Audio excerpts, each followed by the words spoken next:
it to another week. Let's see what happens this week. In fact, maybe even tomorrow. I just have the feeling something very large is lurking. Maybe it's lurking out there in our solar system, headed this way. A lot of very large asteroids, meteors, passing by here. One was 5 football fields large, and it wasn't seen until it was very close. So this is the kind of thing that could really come out of left field, center field, could come out of overhead. Just keep that in mind. A lot of things happening. You wonder why all those UFOs are coming here. What are they going to look at? What are they here for? Are they tourists? Are they watching? Or are they involved? Hard to know. Meanwhile, back at the ranch, the U.S. of A., we continue to see more evidence. And I've got a major link up on the top of the homepage. I hope that you'll all look at that and understand that what we're seeing in the streets here is anything but an organic, spontaneous response to the death of George Floyd. This is essentially another color revolution, right? Where they use the people as cannon fodder. Remember the color revolution in Ukraine? It's the same thing. It's a textbook example. We are being literally witness, all of us, let me say we are bearing witness, insurrection on the streets and in the cities of this country. These are hired, professional agents provocateurs. They are militarily trained. They are in full communication in the field. They are hiring protesters at $25 an hour and more. It's all about money. And then you look at who's out there in the streets. All right, if you go into many of the riot venues and you look, you see 90% blacks. Some of the riots you'll see 90% whites. Well, who are those whites? Are they working class people? Are they older people? Are they adults? Are they professionals? No, they're all kids. They're 25 and under. That's called Gen Z, Generation Z, the last generation, I've been saying, and it may well be. With the coming of AI and all the rest of it, who knows? But they're being used like disposable tissues by the planners. This is all being done. It's a plan. Don't ever forget that. I know I'm preaching to the choir. You all get that. You understand. And don't be disappointed if people you know don't want to hear it. They just don't. That's human nature. They stare at the television and think they're being educated. They think they're being informed. They're not. They're being conned. They're being deceived. They are being duped. Same old story. Television. And now the cell phone. The cell phone is the chip that everyone's been talking about. But it's not injected. It's being carried around in people's hands. Americans spend almost 3 hours a day on the phone. Brazilians, over 4 hours a day of their lives on this smartphone, cell phone. Yeah, the phone is smart, all right. It's the owner that isn't. They're being taken to the cleaners and then some. Guests tonight, we have some really exceptional people, starting off with my friend and colleague, and I think we can point to Joel Gilbert as just that. He is a remarkable filmmaker. And in fact, I think that Joel Gilbert, honestly, in my estimation, has produced the 2 most important documentaries that I can remember. That's saying a lot, I know, but in my opinion, his documentary on Barack Barry Soetoro, Dreams of My Real Father, was the most powerful political documentary I've ever seen. And then he came after that with the Trayvon hoax. Just an astonishing revelation of saga. Welcome back, Joel. How are you? Hey, great to be here. Thanks for having me again. Always a pleasure. And I don't know how many times you've been on, but I remember back when you brought out, when was that? The Obama 2012 was Dreams from My Real Father, right before the election, and it had a pretty big impact. It really changed. Oh, yeah. It removed the bar. People understood that Obama's agenda and his background were both very different than he had portrayed.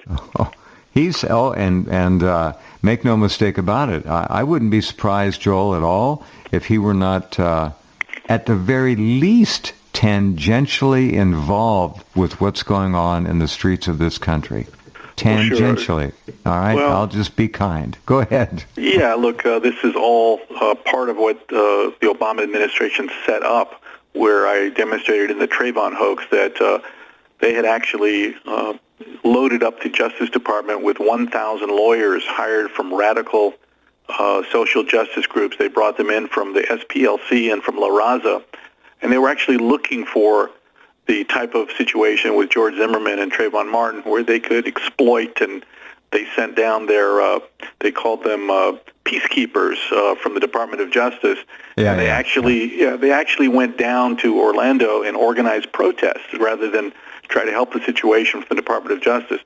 So this was a formula that they had planned for years, and really the socialists have been using for years to divide people along racial lines, divide the country.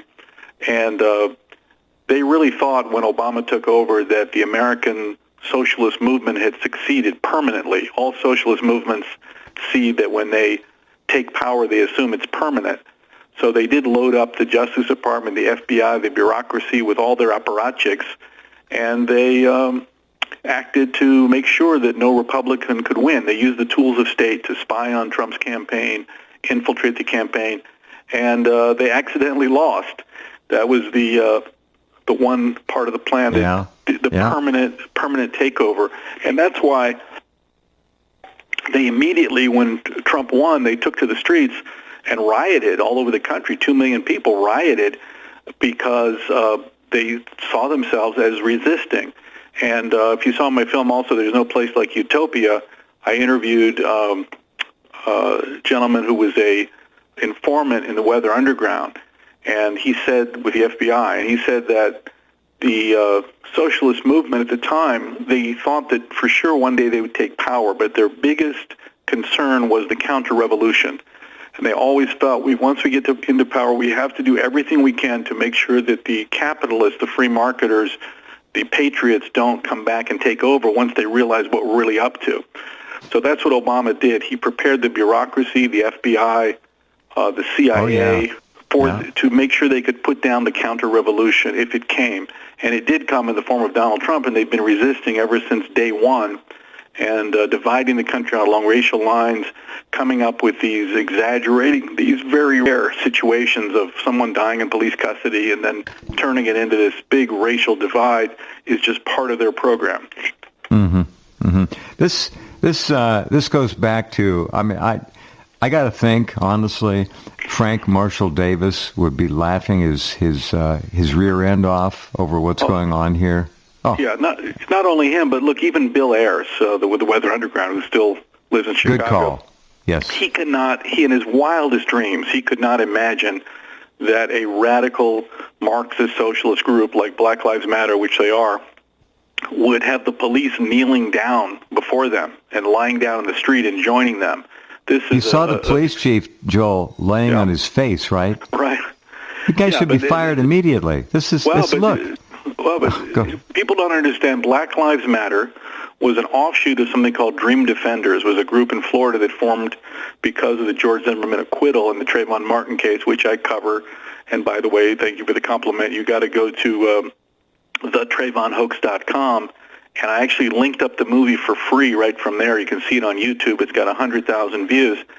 And good for you. Yeah. Sorry about the guests. I just got a note from our webmaster. Guests have now been updated. They should have been updated a while back, but we're okay now. Yes, and it is right there. See the Trayvon hoax. I put that up there. Excellent. See the documentary for free. It's right under your name. Okay, appreciate it. So the Dream Defenders spawned off Black Lives Matter, which the Dream Defenders was formed by Palestinian terror group connected Palestinian Americans associated with the Marxist PFLP, Popular Front for Liberation of Palestine. And they, on their website, you can go there today to dreamdefenders.org, they talk about using black youth to combine with the tactics of the Palestinian Intifada to bring it to the streets of America. Black Lives Matter is simply an offshoot of that, founded by Marxists. So the idea that the police and the mayors and the senators are bowing down to Black Lives Matter is just a shocking development, and people mistakenly think that, oh, I'm going to give $1 million to Black Lives Matter, all these corporations. They think it's the NAACP or the United Negro College Fund, but it's not. These are radical Marxists with a plan to subvert and overturn every part of the United States, of our Constitution, of our system of government. And Correct. it's really Totally really a white radical agenda, nothing to do with helping black people. Nothing. Oh, no. They're using black people. Oh, like toilet paper. They're just using them. They're totally expendable. They're using these dumb white Generation Z kids who think they know something. They know nothing. And the poor inner city blacks are just constantly... they've been used... Let's go back in history. Blacks, African-American blacks, and I've said this before, shouldn't be here. They shouldn't be here. If they want to emigrate now, that's fine, but they shouldn't be here. How did they get here? Blacks seem to forget this. They think about slavery. They think all European white Americans are guilty of slavery. No, blacks didn't get here from European Americans for the most part. They were brought here on an international junket line back and forth from Africa, which was owned and operated. We have all the records of all the slave ships. We know who operated them.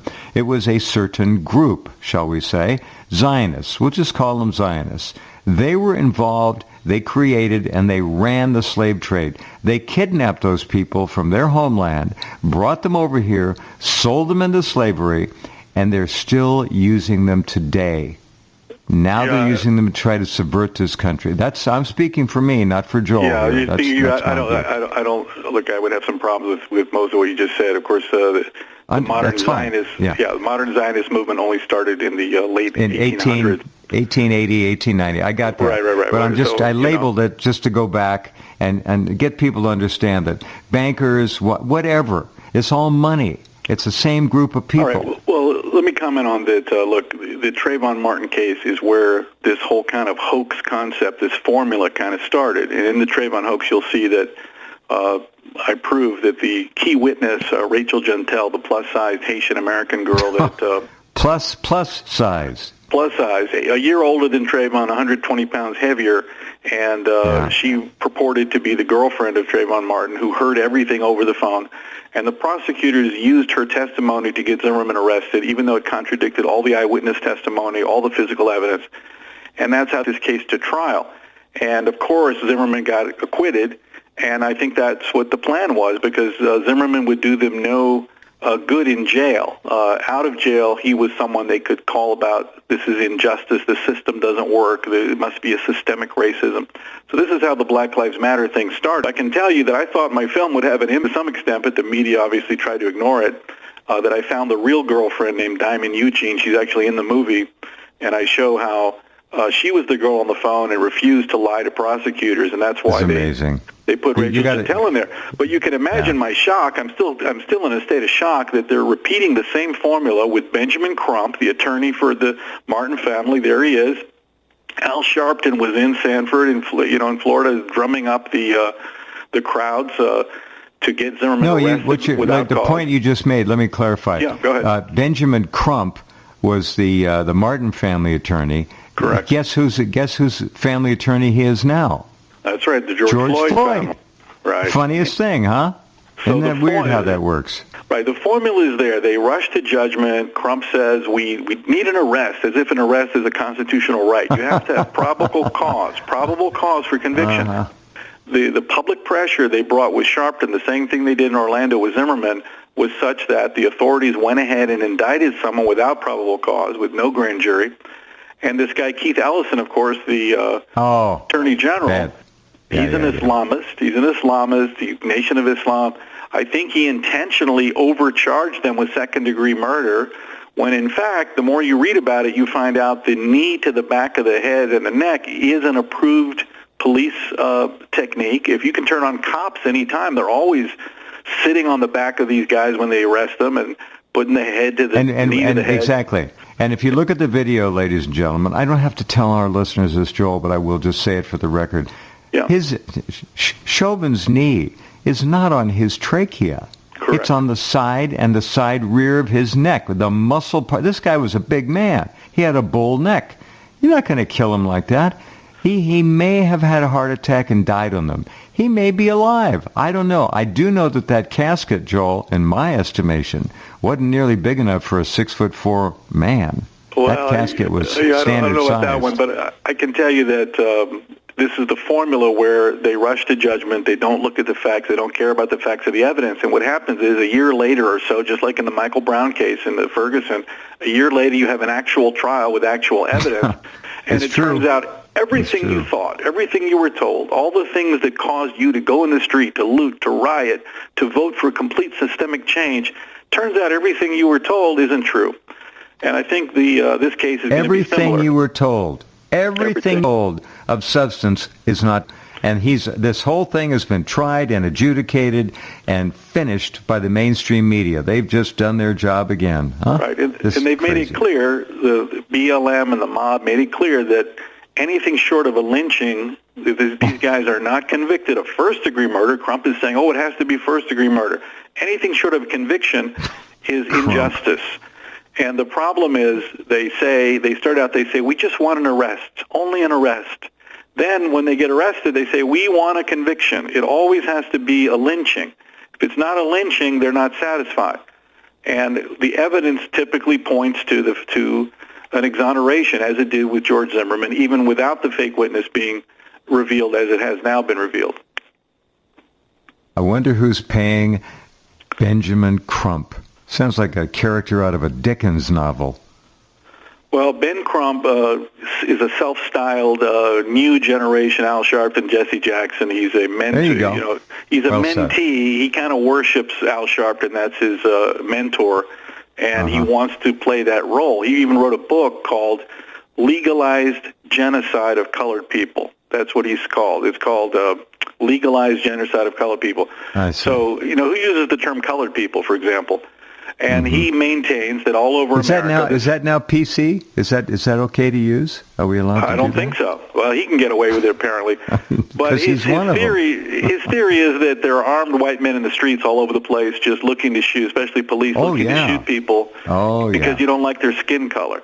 Now, that's what I coined as the Trayvon hoax, where the media and others jump in and claim that typically African American is not doing anything wrong and just doing what they're supposed to do, and they're ambushed and murdered out of the blue for no reason because other than their skin color.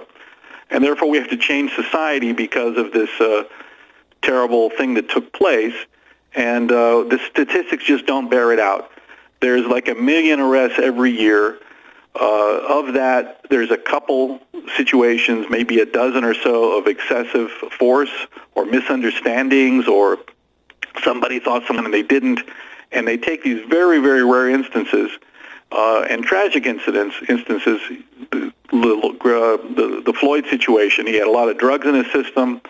He had been struggling with the police. The guy probably put too much pressure on him for too long. It didn't look very comfortable to me. I don't think that was too cool. But whatever it is, you're going to have these outlier situations. And then the Ben Crumps and Al Sharptons come in and say, this is the usual. This is not only is it policing, it's the entire American society, the least racist country in the world. Everybody's racist. You can't see the racism because it's in the system. Or as Obama and Reverend Wright like to say, it's in your DNA. If you're white, it's in your DNA. You don't even know you're racist. Of course. This is the nonsense that they're pushing, and the goal is control. It has nothing to do with caring about Floyd or Trayvon Martin or anybody else. In the end, Trayvon Martin and Zimmerman had a lot in common. They were both used by the agenda, by the media, by the Democrats for power. And that's why the Trayvon hoax, I think, really is making a difference, because people are understanding how this formula works. And they tried it on the Ahmaud Arbery case, and then this one came up. They just went with it. They're going to go with it again, and they're going to keep trying to manipulate minority voters with these exaggerations of these situations. They constantly use them. Constantly. It's amazing to me. Well, it's a bad movie. It's a bad movie sequel is what they're doing. That's a really good way to sum it up. Hold on just a minute. We'll be right back with Joel Gilbert And if you get a chance to look at, and I hope you do, make time, the Trayvon hoax, just look under his name and guests, go there, take a look at it, just to give you an idea. And that you mentioned that Ahmaud case, I think we should comment on that a little bit too. Yeah, he was hardly just a young man out for a jog. But good luck trying to find that data. It's not front and center. Be right back with Joel in just a minute. Okay, welcome back. Talking with Joel Gilbert. All right, got an email here from my audio director. He handles all the archives and everything, and he wanted me to pass this note along to you that he is one of your biggest fans and really appreciates your work. He's a Palestinian American citizen. He's a great guy. Sounds like a very smart guy. Yeah. Oh, yeah. Yeah.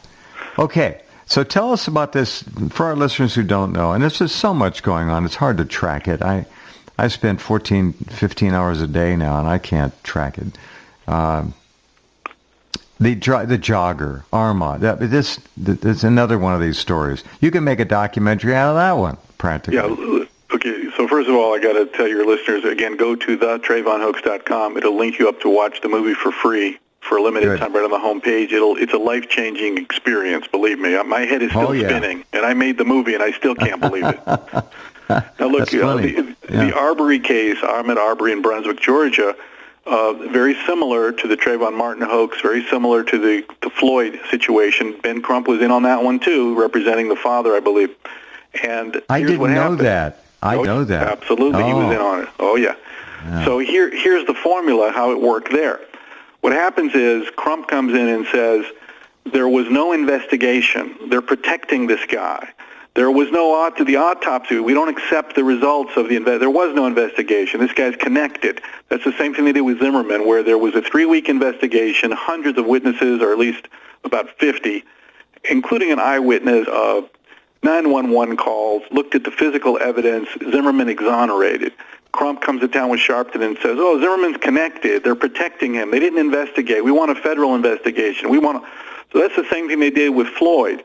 The same thing with Arbery. With Arbery, the killing happened in February. The reason we didn't hear about it for 2 months is because the DA investigated. He put out a letter. You can find it online. He goes point by point through every single point. He says it's legal if you see someone committing a crime to stop someone, make a citizen's arrest. It's legal. Open carry, legal. And then what happened is they passed up Arbery, and the DA is going through the thing point by point. This is the full investigation. They said Arbery goes to the right of the truck. You can see on the video. Instead of continuing straight ahead, he takes a sharp left turn, punches the guy standing there with a gun, similar kind of to the Michael Brown case where he attacked the police officer with a gun. Yes. Tried to take the weapon away from him, and then the DA in Brunswick said it was justifiable to pull the trigger when the guy is hitting you with one hand and trying to disarm you with the other hand. You have justifiable use of force. And there's several shots were fired while Arbery kept punching him and trying to take his gun away. So, for instance, I talked to the forewoman of the Zimmerman trial, and she said it came down to this. When Zimmerman was having his head beat in the ground with his broken nose and the blood going down his throat, choking on his own blood and getting pummeled and beaten up, did he feel that his life was in danger? And the jury agreed, they acquitted him. The same thing that happened, I believe, in Brunswick, Georgia, they'll say and that's what the DA said, we can't even charge these people because it was justifiable use of force to save your life. Then Crump comes in and politicizes and says there was no investigation. We don't like it. And then they get arrested because of the public pressure. Same thing, Greg Floyd. They started to investigate. The DA said, not the DA, but the local DA, not George Floyd. Yeah. George Floyd, sorry. The local DA up there said there are some circumstances that may not even allow for an arrest, and that will probably be the police manual, which says you're allowed to put your knee on the guy, and it even talks about getting someone to go unconscious who's not cooperating. But public pressure, Crump comes in and says there was no investigation. He's being protected, systemic racism, and they arrest everybody, charge him with second-degree murder. So this is the formula that suckered and divided the country, and the left and the media and the Democrats think can convince black voters to vote Democrat. I think there might be getting on to this, that it's a very manipulative situation, and it only comes around during election times. People are starting to notice. Funniest thing. The Armory, it's Armory, right? What's Arbery. his last name? Ahmaud Arbery. Arbery. I get that. Arbery. I always get that wrong. He was arrested.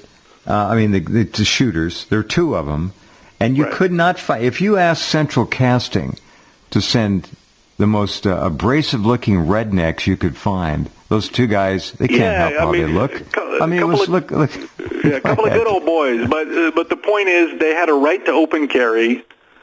Arbery could have kept going straight. Instead, he made a sharp left and attacked this guy with the gun. He literally attacked him. He did. Michael Brown attacked the police officer with a gun. And Sharpton and Crump come in and say, he wasn't doing nothing. He wasn't doing nothing. They're protecting him. And people just hit the streets. Now, right now, we've got everybody on the street is being paid about $1,200 a month and more not to work. And the weather is still pretty cool around the country. So I think people, to some extent, it's something to do. But the larger population doesn't understand the radical agenda behind all of this. Radical, sophisticated, coordinated, run in at least a paramilitary infrastructure. Believe me, you're not going to see it, but it's there. I had the video of the one Antifa agent paying off some of the black rioters right there on the street and then telling them what to go get next. 3 picnic tables, go get those. It's all coordinated. All of it. Now, the lame who are out there thinking they're actually protesting something have no clue they're being used. They can't. Their mind isn't able to wrap itself around any of this. And I see Black Lives Matter demonstrations now in Europe. I think Sweden was one. Maybe the Netherlands. Anyway, they're trying to foment the same kinds of things over there. Black Lives Matter. They don't understand it. Again, they mistakenly think this is just some general civil rights cause. In fact, these people, you've seen my film, There's No Place Like Utopia. They have a utopian fantasy to be social engineers, to be gods on earth, and reimagine the world. The same gang who wants the new Green Deal, let's get rid of everything and get rid of cars and gas. Very good. Very good point. We're going to live off the sun. Yeah.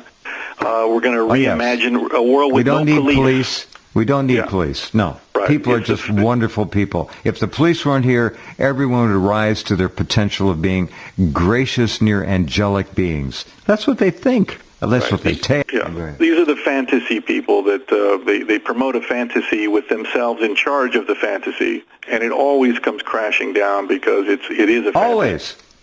Communism never works. Never. Doesn't work. It's anti-human, is what it is. Correct. I really feel sorry for a lot of these young people who are irrevocably now scarred, changed, programmed, indoctrinated. They've bought into the lie. And it's going to take a lot of them, if they ever can, years and years to get past this indoctrination that has been given to them now. They just don't get it. They're anti-America. They're anti-state.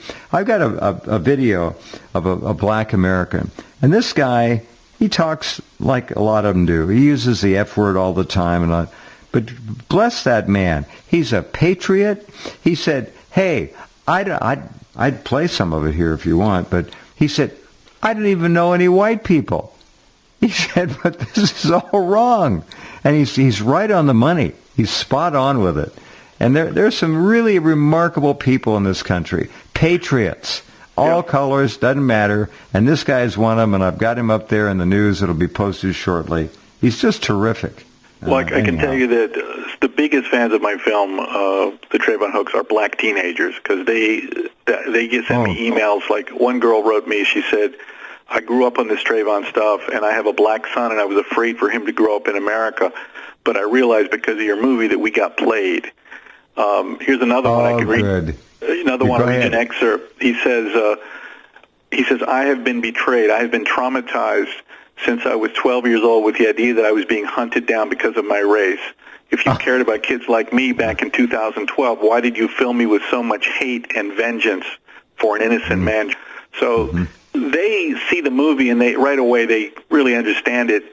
And they understand, look, most of them would tell me, look, we knew Rachel Jeantel wasn't the girlfriend, but we just assumed that, well, maybe she knew something. But now they realize the real girlfriend was on the phone. What she heard was not what Rachel Jeantel told the court. And the adults went along with it. Trayvon Martin's mother, Sabrina Fulton, she knew about the witness fraud. She knew about the switch, and she didn't do anything. Doesn't that make her guilty a little, just a little bit?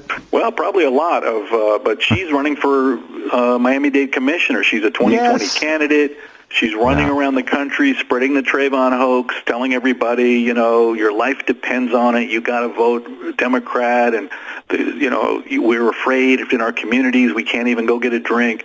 She has a little fantasy that she's been pushing for a long time. She got a trademark, I Am Trayvon. She got millions of dollars from a homeowner settlement. She signed a deal with Harvey Weinstein and Jay-Z booking movie deals. And so a lot of people were in on this Trayvon hoax, including Benjamin Crump. And George Zimmerman has a multi-million-dollar lawsuit now in Florida, and he's hoping to expose these people in court. I hope he does. That whole thing. When I watching Joel's film, I don't care who you are. If it doesn't really make you angry about these bald-facers, I don't care what color they are. They're liars. This is all a fraud. It's all about, I think, a big payday as much as anything else. This guy Benjamin Crump, he's a real player. They send that guy around all the time. It makes me laugh. I listen to him talk. Only recently I started deep diving into his background a little more. And in 2012, when he was starting this, working on this Trayvon hoax, he had $200,000 in federal tax liens. He owned probably 30, 40 slum-type properties with lots of foreclosures. He definitely had a lot of financial issues going on. He was like a little mini Tony Rezko. He had this little slumlord real estate empire, but it seemed to be going south with all these federal tax liens. So you have to ask the question is, why would Crump make such a big effort to make sure Zimmerman was arrested? When you talk, I guess you try, when you can, you answer some of these younger black people who are seeing how they were played so terribly. How do they currently view Trayvon's family and the principal players? They must be really angry at some of this. Got to be. Well, you got two sides. You've got the sides that are pretty much going with the Kool-Aid, that they still believe or were led to believe Trayvon was a small child that was hunted and shot in cold blood because of his skin color. That was Benjamin Crump's original narrative. A lot of them are stuck with that emotional concept, which just sounds awful. Oh my God. And then you've got a great number that know the reality, that they keep getting used by this formula over and over during election years to get them in line, to make sure they go out and vote and get out and vote for the Democrats. They're not happy. Look, Ben Crump has no following. He's not like even Al Sharpton or Jesse Jackson, where the people have an emotional connection to them for many years. Crump has no following. Nobody really likes him or even really follows what he says a lot of the time. It's hard to understand some of his lingo of how he's describing these events. He kind of comes up with these slogans, jogging while black, Skittles and iced tea, I can't breathe. Yeah. He's into these little slogans, and he doesn't really explain things thoroughly, and that's why I think people don't really follow him personally. I don't think he has much of a following. And, he doesn't have... I don't want to use the word charisma. I won't. But he doesn't have. He doesn't have much substance. All right. He's got slogans. Now, as far as Sabrina Fulton, she's a national figure in South Florida. I don't think she's very well liked. Her donations to her campaign are all from out of state only. People like Jesse Smollett, of all people, takes one to no one. He donates $1,000 to her good point. Every good month. Job. Takes one to no one. He donates. But she gets little $5 donations in South Florida, where her opponent, named Oliver Gilbert, no relation to me, he's got hundreds of thousands of donations from legitimate, larger donors, not little $5 donors that she's getting from people when they go to church. So Sabrina Fulton, I think, is running in that campaign more to position herself nationally to go to the Democrat convention like she did in 2016. And they want her to remind everybody about the Trayvon hoax. I don't think she's a serious candidate for the office itself that she's running for. Well, I hope not. I mean, I hope she has no traction. Just for fun, I'm going to play a little bit of this guy just for a minute or so. Yeah. For all of you out there who are offended by four-letter words, don't listen. Just turn down for a couple of minutes here. Or just, we hear it all the time. It's just like another punctuation mark. So anyhow, this gentleman said, I don't know any white people. And he was serious. I don't know if I'm just going to play a minute or so, but he's clearly an inner city, but he gets it. He gets it. Here we go. Black people unemployment rate is at its all-time low. Women's unemployment rate all-time low. Spanish people unemployment rate all-time low. You got jobs coming back to Pennsylvania, people pouring steel again in America, shit that they said that we wasn't gonna never have again. And they still try to make this a black and white issue. Now is not the time for angry black people to stand up. Now is not the time for fucking angry Mexicans to stand up. Now is not the time for fucking transgenders to stand up. Now is the time for fucking patriots to stand up. Patriots who love America. When I find out is most motherfuckers don't like America. They say fuck America when it's all said and done at the end of the argument. It's time for patriots to stand up. I understand America got a rough history, but a lot of people died for this country that was black, who died for this country too, and you just don't love the country. Go the fuck somewhere else. Go somewhere else if you don't like America, okay? Because this shit ain't about you. I'm black. I don't even know white people. This shit ain't even about me. This is about America. We've been losing on every fucking thing, on everybody money across the world, but nobody don't owe us shit. China stealing all our intellectual properties and selling to the rest of the world for pennies on the fucking dollar. We look. Okay, you get the idea. I can listen to these kinds of people. I don't care who they are. They're American. Get it. They understand. The big issue here is not race. It's America. And right. That's what's been taken away from so much of it. Yeah, the guy's very, very passionate. He understands the equation of what's going on here. All these cases that they use, by the way, have nothing to do with race. No one even accused the officer of, you put the knee on this guy. No one's even saying nothing to do with race. Zimmerman was Hispanic, and he used to mentor black kids in his free time. I mean, who does that? I've never met a person who does that. And black kids whose parents were in prison, Zimmerman would take them out to dinner and take them to basketball games. That's what he did with his free time. But they tried to make him into some white racist. Every single situation, it's not really a racial issue. Right. And they try people into thinking that there's a system of racism. We have to now change everything. No policing, Can you believe that, everyone out there listening, that there are actually people who think that this country or any country could actually function? And look, we got big problems with the police here. I understand that they've killed over 400 Americans this year already, 90% of them white or something like that. You can't run a country with no police. See, this is the kind of lunacy that you hear. Yeah, look, 99% of police calls, they're helping people. You've got a car accident, you've got a situation, they come out and help you. You don't hear about that, though, of course. Yeah, but that's 99.9% of police calls. They're helping people. There's very few, and they're not happy to be in these altercations. If you turn on cops, it's clistic. About 20% of all the police calls, especially in big cities, they're dealing with people who are high on meth and drugs.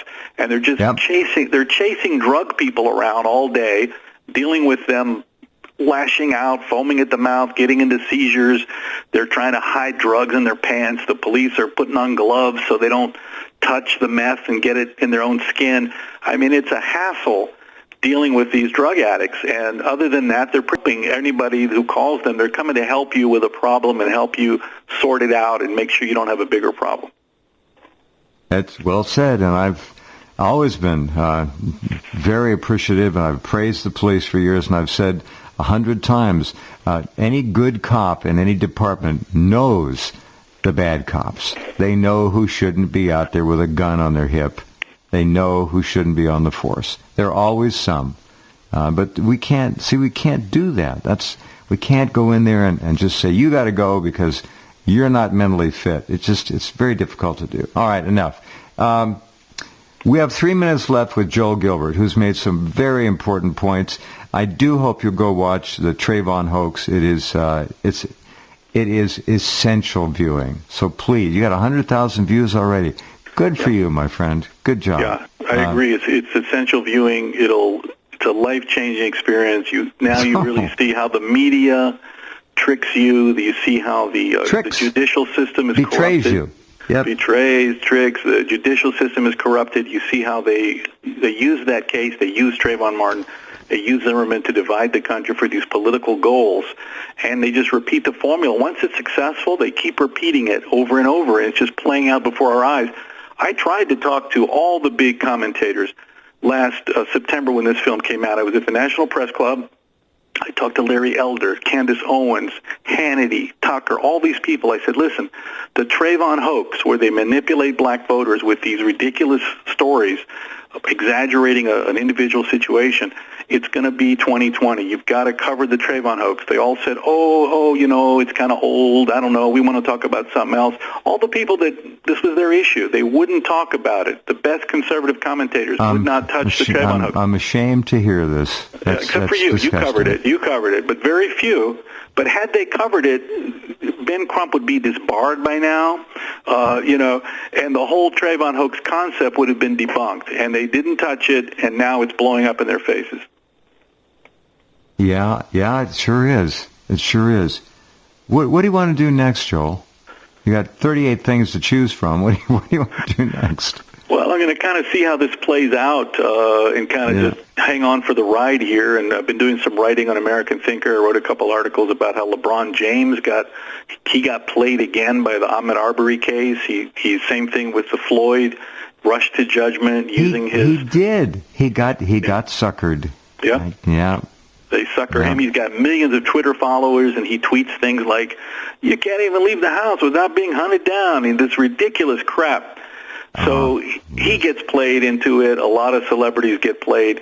And so I'm following, Biden, of course, and, hoping that what I call it the Maoism, the Chinese model that they use for the coronavirus of locking everybody down and house arrest.